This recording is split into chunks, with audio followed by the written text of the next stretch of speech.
And so, the Sultan of Saragosse called upon the wise, and an old woman stepped out from the rocks, but she would not meet the king's eye, and would merely say, "If you would know what the stars say, they say what the tree knows, they say what fate decrees."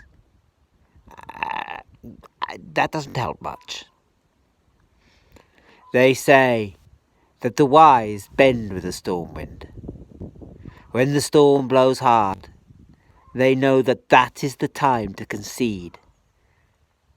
But that does not mean they always must tread the same path, for the wise remain green in their roots, waiting better times to spring alive their freedom once again.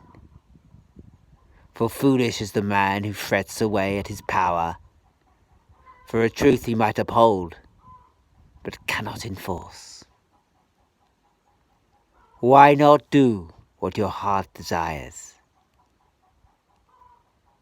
And the wise woman was gone into the rocks. And the mighty Sultan wondered as he rode home what that might mean. But as he came before his wife, he knew.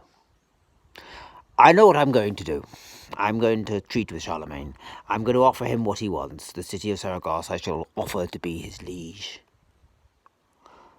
I might even offer to convert to his faith, if I must, for a season.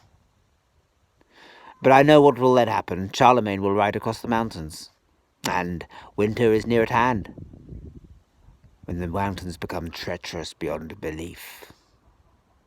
And by the time Charlemagne rides south again, maybe all these lands will again be mine, and my faith will be true. For my heart will remain green, even if I must bend before the storm. Such is my hard fate, and such the fate of my city." And so it was the Sultan wrote a letter to far-off Charlemagne, and Charlemagne in Barcelona read it, and read it with great wonder.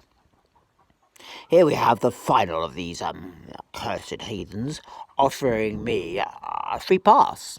Do I accept?" He asked of his 30 great paladins, led by his nephew Roland, who stood as they always stood in a circle round the king.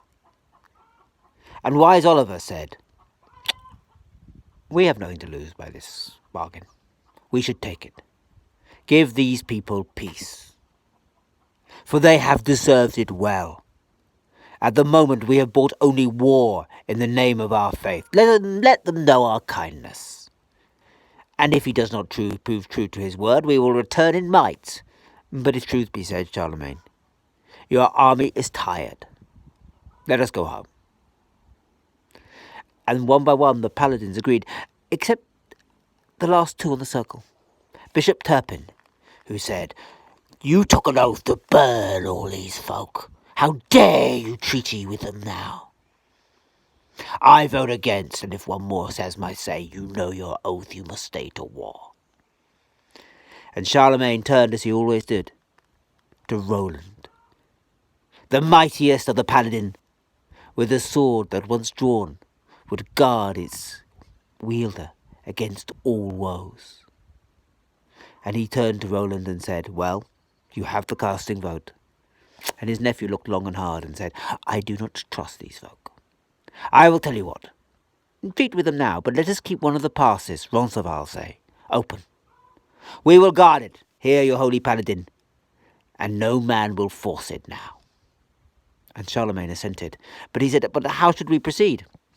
And Roland said, "Well, the most cunning man in your court, by far, is my stepfather, actually. He is a man whose word perhaps can be trusted, but whose cunning can be assured. Let us send him. Let us send him to this Sultan, to tell him that we agree, to treat with him if he will. And let us make sure that he knows the Sultan knows that we are holding the pass of Roncesvalles, as it were, tribute, and as a surety that the words he says are the words he does, and so show